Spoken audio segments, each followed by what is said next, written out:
दोस्तों, जीवन में सब कुछ एक साथ नहीं मिल सकता।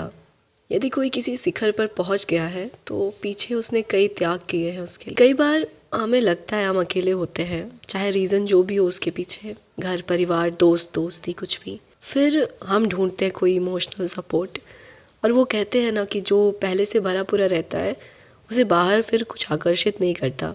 लेकिन जब हम खुद खाली होते हैं, घर पर वैसा सपोर्ट नहीं रहता, तो बाहर हर चीज़ फिर हमें आकर्षित करती है। जिसके सामने फिर हम अपना रोना रोते हैं ना, उसके कंधे पर सिर रखकर, वो एहसान वह ज़िंदगी भर फिर हम पर जताता है। तो यदि अकेला महसूस हो रहा है, रोना आ रहा है, तो रो लो कमरे में अपने साथ से अकेले, सिवाय उसके सामने जो इसकी वैल्यू ना करे, कद्र ना करे। क्योंकि ना हो साथ तो खुद से अच्छा फिर कोई खुद का साथी नहीं होता। और एक बार निकोलस टेस्ला ने कहा था, be alone, that is where the secret of innovation lies. Be alone, that is where ideas are born. Be alone, build yourself at alone. तो उठो, अपने आप को कमरे में बंद करो नेक्स्ट 3-4 मंथ्स के लिए, और फिर खुद पर काम करो। वी डिज़र्व द बेस्ट, फिर वो सारे रिजल्ट होंगे जो हमें चाहिए।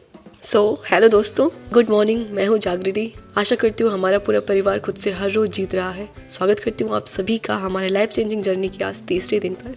मैं ठीक हूँ, बस थोड़ी सर्दी जुकाम ने गला बैठा के रख दिया है। एक और सुबह आ गई है हमारी ज़िंदगी में दरवाज़ा खटखटा कर, और we are the only who can give us everything.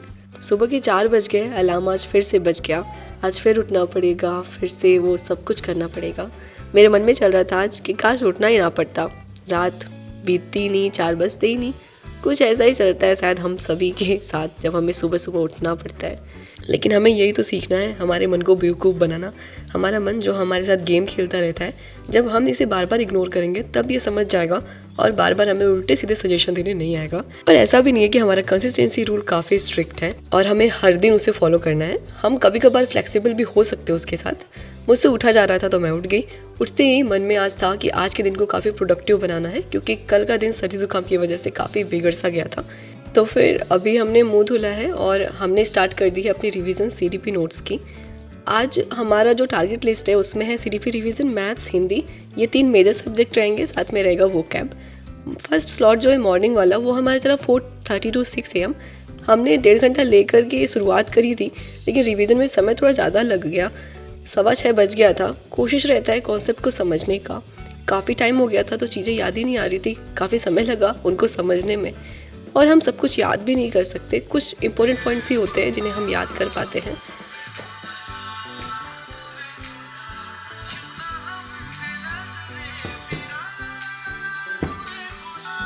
First slot complete हुआ। देन अब समय था बेड को अरेंज करना, स्टडी टेबल को अरेंज करना, और एक अच्छी रिवीजन के बाद खुद को एक मीठा सा गिफ्ट देना। हमने लगाई अपनी फेवरेट म्यूज़िक। ये सारे काम फिनिश हुए तो अब बारी थी डांस विद दीप्ति मैम के साथ एक्सरसाइज को अपने कंटिन्यू करना। सबसे इंटरेस्टिंग और फन मोमेंट होता है ये मेरे लिए। मन से करती हूँ मैं ये पूरे आधे घंटे तक, फिर भले ही बाद में पेन हो। इसीलिए इस पेन से बचने के लिए मैंने सोचा है धीरे धीरे इसे डेली रूटीन में शामिल करने को, ताकि अंदर हैबिट डेवलप हो धीरे धीरे और पेन भी ना हो ज़्यादा। इसी के साथ 3 टारगेट भी हमारे आज के कंप्लीट हो जाते हैं, मॉर्निंग स्टडी, एक्सरसाइज, मेडिटेशन। अब हम आए हैं छत पर अपने घरेलू कामों को करने के लिए। पर कुछ शुरू करते उससे पहले ही हमारा गैस सिलेंडर जवाब दे दिया। तो आदू और हम दोनों नीचे गए थे सिलेंडर को छत पर लाने के लिए। आज सब्जी कुछ भी नहीं थी घर पर, तो समझ नहीं आ रहा था कि क्या बनाया जाए। फिर सामने दिखते हैं आलू, और हमें याद आती है बचपन की बड़ी मम्मी के हाथों की सलोनी वाली आलू की सब्ज़ी, जो वो धनिया, लहसुन, मिर्चा, अदरक का पेस्ट बना कर डाल के बनाती थी। बहुत टेस्टी लगता था। तो आज हमने अपने हाथों से वही वाली सब्ज़ी बनाई। पापा को भी आज जल्दी जल्दी निकलना था, हमें भी कोचिंग के लिए लेट हो रहा था, तो बस फटाफट से सारे काम फिनिश करके अभी हम और आदू निकल पड़े कोचिंग की ओर। कुछ कमेंट्स आए थे कि मैंने कौन सी कोचिंग ज्वाइन की है, तो मैं अभी कर रही हूँ ADCA। 6 महीने हो गए ज्वाइन किए, और पूरा ये जो कोर्स है वो 1 साल का होता है। अभी हम लोग का चल रहा है टैली, सर टैली पढ़ा रहे हैं, और आज इतना सारा काम मिल गया था हमें। सेकेंड स्लॉट जो हमने टू डू लिस्ट में बनाया हुआ है 1 बजे से दोपहर के, वो हमें लग रहा था कि आज शुरू हो पाएगा कि नहीं। तो जल्दी जितना जल्दी हो पा रहा था हमने सारा होमवर्क कंप्लीट करके अभी 12:30 बजे हम घर पर आए। नहा धोकर आने के बाद बज गए थे 1:15। कुछ काम हमारे रह गए थे कोचिंग के, तो वो हम घर पर ही करेंगे अभी कुछ देर बाद। लेकिन अभी हम लेकर के चलने वाले हैं नेक्स्ट आधे घंटे वोकैब को। वोकैबलरी में जो सबसे ज़्यादा डराता है वो है एंटोनिम और सिनोनिम। इतने सारे वर्ड्स हैं, क्या याद करें, कहाँ से करें कि सब कवर हो जाए। मैंने अभी तक बहुत सारे वर्ड्स को कवर किया है, लेकिन जब प्रीवियस ईयर पेपर उठाती हूँ ना तो उतना कॉन्फिडेंस नहीं आता। उतने सारे जैसे लगते हैं कि पता नहीं कहाँ से ही वर्ड्स हमें देखने को मिल जाते हैं। एटलीस्ट इंपॉर्टेंट वर्ड्स जो एग्जाम के पॉइंट ऑफ व्यू से रेलेवेंट हो, चाहे वो DSSB हो या KVS एग्ज़ाम, एंटोनिम सिनोनिम से 3-4 प्रश्न आते हैं। तो मैं कई दिनों से ढूंढ रही थी एक रेलेवेंट सोर्स वर्ड्स के लिए, जिसकी आज खोज पूरी हुई। यूट्यूब पर मिली मुझे एक रानी मैम की ये वीडियो प्लेलिस्ट, जिसमें उन्होंने इंपॉर्टेंट वर्ड्स के एंटोनिम सिनोनिम कवर किए हैं A to Z तक के सारे। उनकी एक प्लेलिस्ट मिली A to Z वाली। दूसरी एक लंबी वीडियो भी है जो 11-12 घंटे की है, जो इसी सारे वीडियो कंबाइन करके बनी हुई है। यहाँ पर उन्होंने एग्जाम के पॉइंट ऑफ व्यू से सारे इंपॉर्टेंट क्वेश्चंस को कवर किया है। मेरा फर्स्ट डे था आज मैम के साथ। धीरे धीरे हम ये उनकी सारी वीडियो कवर करेंगे। हर रोज आधे घंटे हमें देने हैं, 15 से 20 मिनट क्लास वीडियो को और 10 से 15 मिनट फिर वर्ड्स को मेमोराइज करने में। आज पहला दिन था। आज मैंने उनसे 3-4 वर्ड्स लर्न किए। ये बस कहने को 3-4 वर्ड्स थे, क्योंकि इसके साथ उन्होंने और भी बहुत सारे वर्ड्स लर्न कराए थे। क्लास के बाद वर्ड्स को याद किया। अब हर एक कॉन्सेप्ट का ट्रिक नहीं हो सकता है, कुछ चीज़ें हमें रिलेट करके ट्रिक के साथ मेमोराइज करनी पड़ती है। मेरा नज़रिया हमेशा से ये रहता है कि थोड़ा सा पढ़े, पर ऐसा पढ़े कि हमें वो याद रहे लॉन्ग टर्म के लिए। ऐसा ना हो कि हमने सब कुछ करने को सोच लिया लेकिन बाद में हमारा आउटकम उतना अच्छे से नहीं निकल पाया। तो फिलहाल वोकैब का सेशन जब ख़त्म हुआ, फिर हमने खाना खाया। 2:15 बजे हम फिर बैठे मैथ्स को लेकर। पहले तो सारी कॉपियाँ हमने मैथ्स की इकट्ठा करी। आज सारे नोट्स देखे कि मैथ्स में हमने क्या क्या कंप्लीट करके रखा हुआ है।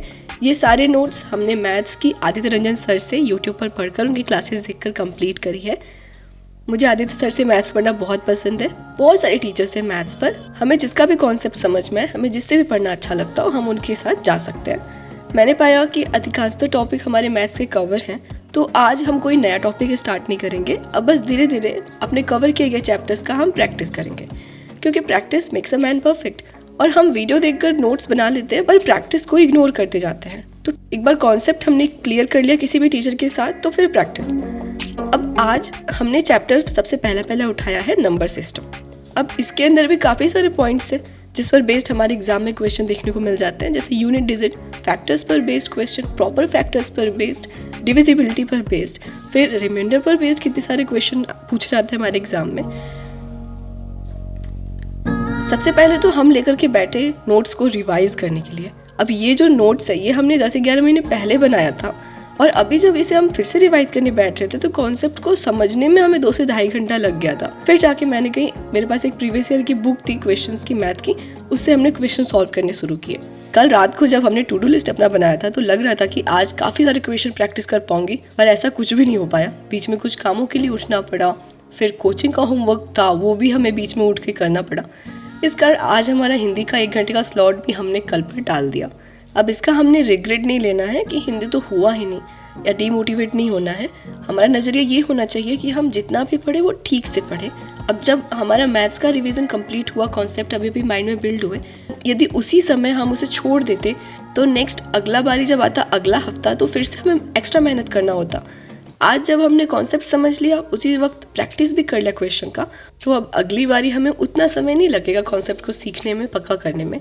बाकी यदि कुछ छूटता है तो उसके लिए हम एक्स्ट्रा टाइम लगा करके, या फिर सैटरडे संडे को हमने जो रिवीजन के लिए समय रखा है, हम वहाँ उसे क्लियर कर सकते हैं। इतना देर हो गया है मुझे वॉइस ओवर करते हुए, और सच बताओ तो आवाज़ को रिकॉर्ड करते करते बीच बीच में मेरी आवाज़ एकदम म्यूट, मतलब आवाज़ निकल रही है लेकिन बिल्कुल शांत वाली आवाज़ निकल रही है, गला बैठा है इस वजह से। तो ये थी हमारी आज की डे 3 की पूरी जर्नी। जैसी सोची थी वैसी ही बीती, बस हिंदी वाली हमारी कंप्लीट नहीं हुई, वो हमने कल पर रखी है, हम वहाँ से उसे कंप्लीट कर लेंगे। बाकी आप सभी का कैसा बीता आज का दिन, कमेंट करके ज़रूर से बताइएगा। हमेशा पॉजिटिव बने रहिएगा। जो भी होता है अच्छे के लिए होता है, जो होगा वो भी अच्छा होगा। All the best. मिलते हैं अगले वीडियो व्लॉग में।